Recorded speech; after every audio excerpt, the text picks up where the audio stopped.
Hi, and welcome. You're listening to the X22 Report. My name is Dave, and this is episode 809B, and today's date is November 4th, 2015, and the title of this episode is DHS Wants to Implement a Domestic Terrorist Color-Coded Alert System.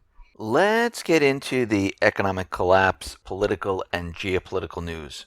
Now, in the last couple of weeks, Obama is continually saying that he would love to be in office for a third term. And recently he was giving a speech and he said, I would like to run for a third term, but it is completely unconstitutional. And what's very interesting about all this is that he continually brings this subject up. And the question we have to ask is, why is he continually bringing this up? Now, we have to remember, under FEMA and under certain executive actions, if there is some type of event, this would allow the president to stay on in office. And it's just very odd to me that he continually pushes the idea of a third term, not meaning that he'll be elected, but he'll just stay on if there is some type of an event, if they declare martial law, if the country is maybe in war. And he's getting the people used to this idea, but says it's unconstitutional, but really wants to stay in office. And this should raise red flags for everyone at this point. Now, Obama is pushing the federalization of police forces around the country, and it seems like they're using the same tactic as Common Core. They're going into those cities that are hurting. They need funds, so they're saying, listen, we will give you the funds if we can federalize your police forces. Now, there are certain cities that went along with this, and there are 6 cities right now are piloting the program. The program is called COPS, and this is the 21st century policing pilot program. And what we're seeing right now is he's doing this program in Minneapolis, Fort Worth, Pittsburgh, Stockton, Birmingham, and Gary, Indiana. And we know just from Common Core how they work. They start out, they go to those cities and say, or different states and say, listen, we will provide federal funding as long as we can take control of your police department. Now, we saw this same type of tactic with Common Core, where they said, listen, we're coming up with a new program. If you want to join us, here's some money for it, but you have to agree that you will switch over to Common Core. And all the states said, yes, we'll take the federal funding, no problem. We're seeing the same exact tactic that the government is using right now, because the question is, why do they want to federalize the police forces around the country? Why does the federal government want control over this? Think about this. Control over the education, control over the police force, all reporting back, the police force reporting back to DHS. This tells us something. This tells us that the government wants complete control. All forces will be reporting back to the government. This is a scary situation. Now, DHS is out there, and they might revive a never-used terrorism warning system. DHS Chief Jay Johnson ordered a top-down review of the nation's terrorist alert system, not because of overseas threats, because we know those are non-existent, but because of the rising concerns over the threat of attacks that originate from within the U.S. The U.S. has never used the National Terrorism Alert System, a 2-level system that replaced the color-coded terrorism alert system installed after 9/11 to spread the word about potential attacks from abroad.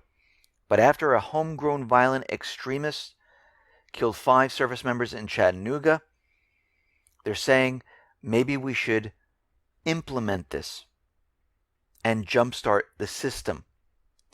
The new reality, Johnson said, the global terrorist threat has evolved from terrorist-directed to terrorist-inspired.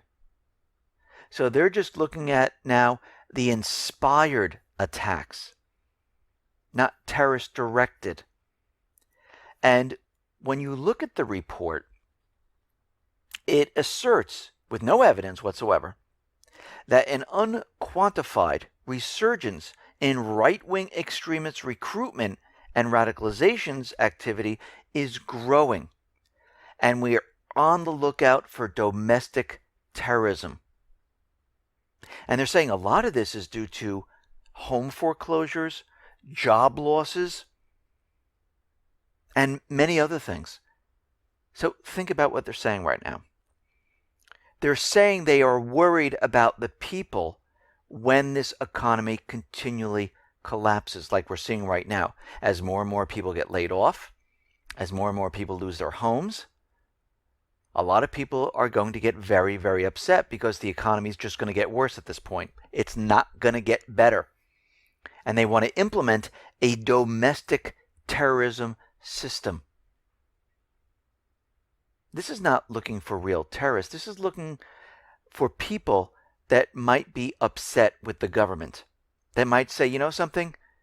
These things that are happening right now, it's because of the government. It's because of the central bank. And this is why they're creating this alert system right now.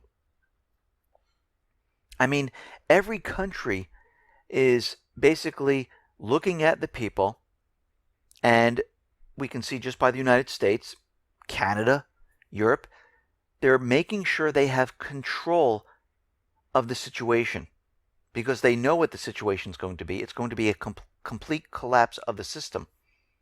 I mean, the UK government, they're looking to spy on everyone, collect all their internet browsing information, and keep it for a year. Now, of course, they say, don't worry, nobody's going to look at it unless they have specific permission to do so, but we know this is completely fake, phony, and false. And they're not against encryption, but they kind of are. Because, you know, that encryption that's unbreakable, where it allows the sender and the receiver to only have access, they don't like that type of encryption because they can't decipher the messages and they don't agree with that. Well, that's the real encryption. And if we notice something, a trend actually, all the countries, the private Western Central Bank countries, they are all doing the same thing. Spying on the people. They don't want encryption. If it's unbreakable encryption, they definitely do not want that because they can't read anything, so the data is worthless.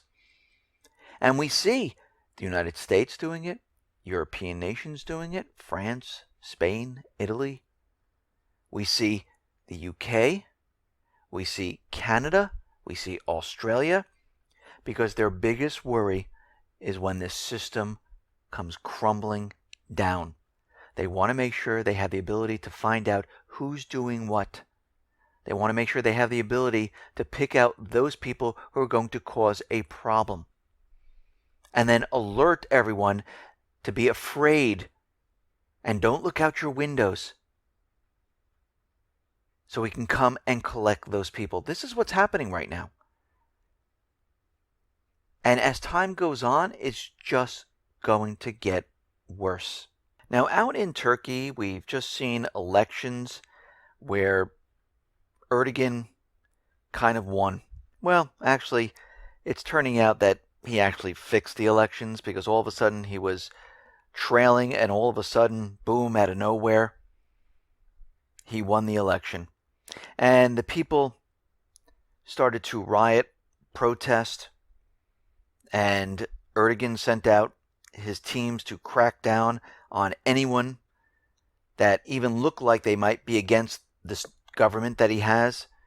And basically, he's a dictator. I mean, at the time when he was trying to provoke a war with Syria, he sent operatives across the border into Syria with a missile launcher to fire the missile back into Turkey so they can use that as a false flag to say, Syria just attacked us. And he was caught. And what he did was he shut down Twitter, he shut down YouTube, so no one would be able to see the evidence. But of course, it was already out there. But in his country, he shut it all down completely. And now he's going around arresting journalists who might question the elections. And we can see right now, this is a dictatorship. Period. He does not want to give up his power. And we should look at this and say, this is how all these government people are. They don't want to ever give up their power. It's good to be on the top. It's good to have the power. And these people should never be in power. And it's funny how our president here in the United States is continually talking about a third term. So we can see when push comes to shove, the governments around the world will never say, okay, you know something? I will step down. It never happens. Now, out in Afghanistan, the NATO general is calling to resume military operations right now. The U.S. is staying there. UK is staying there. NATO wants to go from advisory to full-on military operations. And you know this is going to happen. Ukraine is already pushing the propaganda that they're going to stop withdrawing light weapons from the front line. If the group in the southeast continue to violate a ceasefire. This is what they're saying right now. And you've noticed how the propaganda now is starting to come out and how Ukraine is continually shelling the Donetsk area. Think about what they're doing.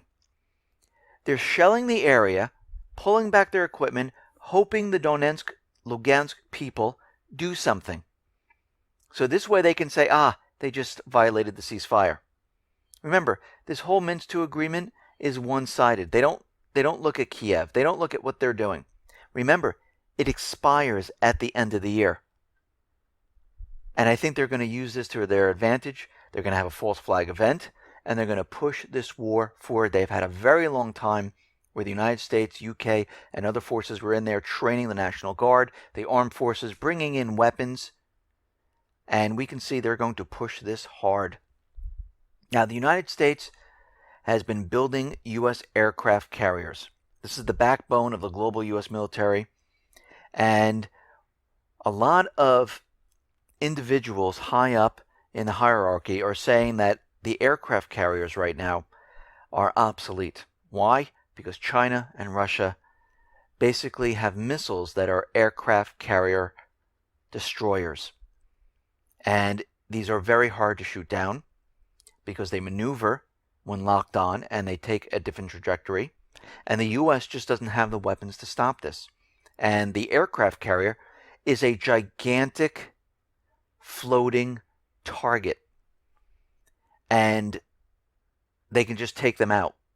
And the upper echelon in the military forces are very nervous about this. And they should be, because they just saw a demonstration of Russia's missile system shot from the Caspian Sea, hitting all the targets. They should be very worried about this, and they should think twice about starting a war with Russia. This is not a Yemen. This is not Iraq. These are advanced actors with equal to or greater weapon systems, and they have nuclear weapons. Now we're seeing a push for NATO and other forces to go back into Libya. Egyptian President Sisi has called Britain and other NATO member countries to take part in reconciliation of the political situation in Libya. The political situation in Libya is falling apart, and we can see right now talks are breaking down, and we're seeing that the private Western Central Bank forces are looking to go into Libya. Sisi said, "We must support all efforts to help the Libyan people and the Libyan economy. We need to stop the flow of funds and weapons and foreign fighters to the extremists. All the members of NATO, including Britain, who took part in the mission to overthrow Gaddafi, we need your help once again." They're getting prepared to go back into Libya. They gave them a chance of peace. They offered a unity government where the puppet government would take control and kick the other government out. They didn't agree to that. And now all bets are off. They want the puppet government back in power. Now we know that the United States right now is working with Russia so they don't have mid-air collisions inside Syria. And the United States is kind of playing this down, saying that, no, we're not really in any type of exercise with them. You know, we've traded some drills with them, but this doesn't count as a military exercise by U.S. standards. And what's very interesting about all this is that Russia is continually trying to have the United States work with them. And the United States is continually saying, no, no, no, no, no. And we know why. Because they're in it for a completely different reason. Russia is in there to wipe out terrorism in this country. The United States is to use their terrorist forces to remove Assad. Now, the United States is sending over, or have already sent over, their F-15 jet fighters into Turkey. And it seems like these F-15 fighters, they have air-to-air missiles on them, and they can be used for many different things. But what's very interesting about this is that how are they going to be used in Syria? Because the terrorists don't have an air force.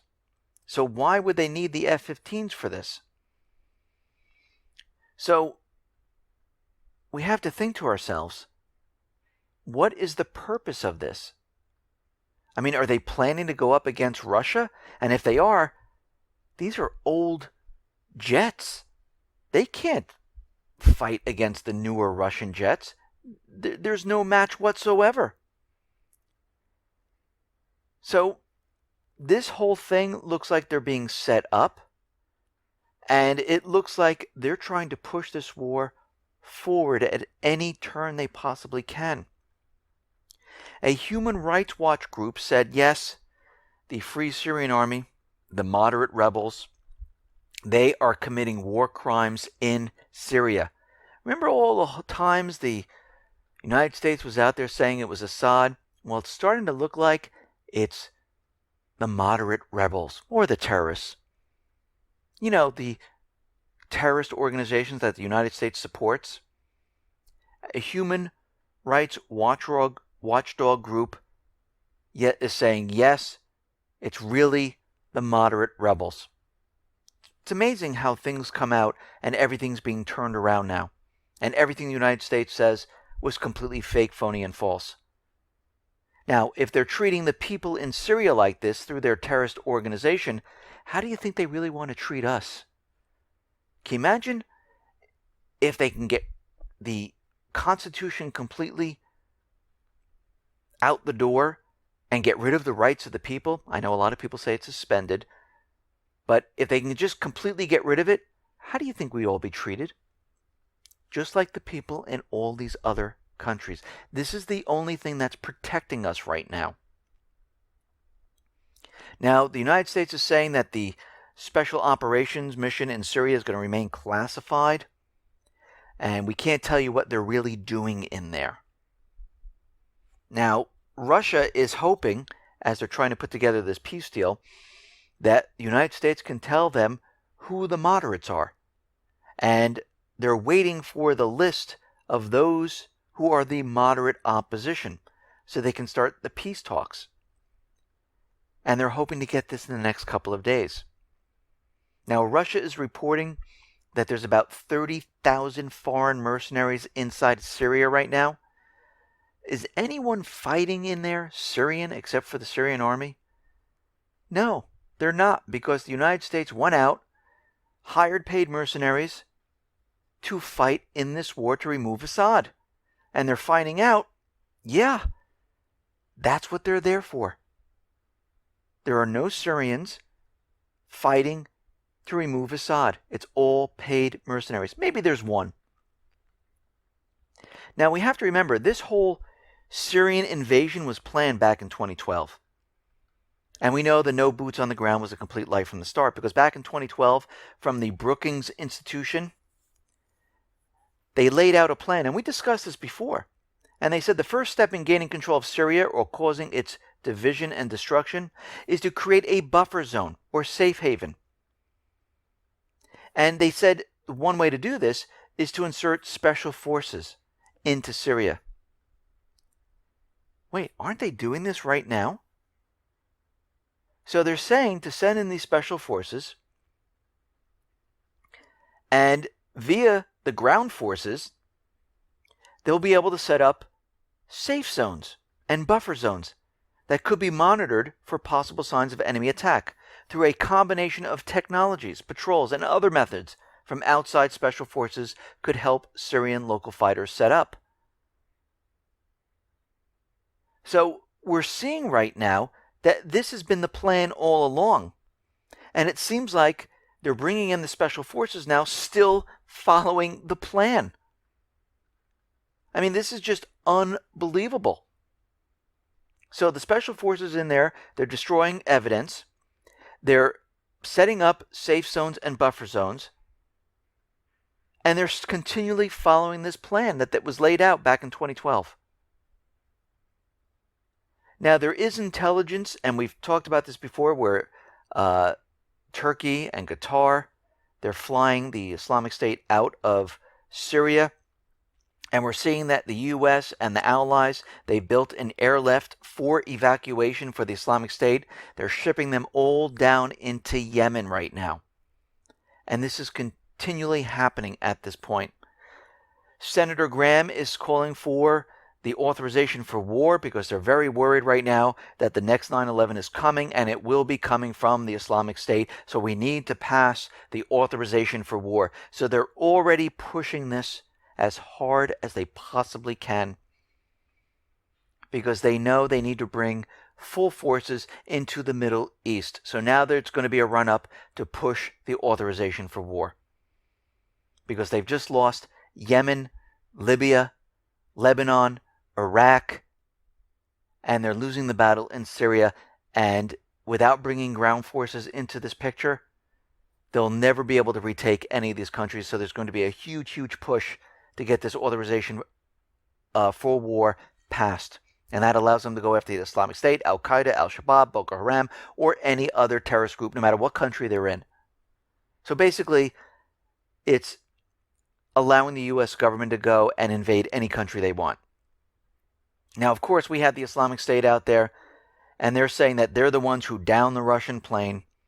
We did it, and try to prove that we didn't do it. Well, that's kind of ridiculous, because how do you prove a negative? I mean, prove that we didn't do it. And we're seeing right now, Russia is still looking into it. There's a lot of speculation. There's a lot of propaganda out there. And of course, they're just trying to gin this up because we know what is happening right now. The United States government central bankers, they are getting desperate. And if the Islamic State is taking responsibility for this, really, it's not the Islamic State. It's really the United States, the coalition forces, Israel, that really did this. They were sending a message. Listen, everyone, thanks a lot for listening. Be well, be safe, and especially be prepared. Thanks a lot.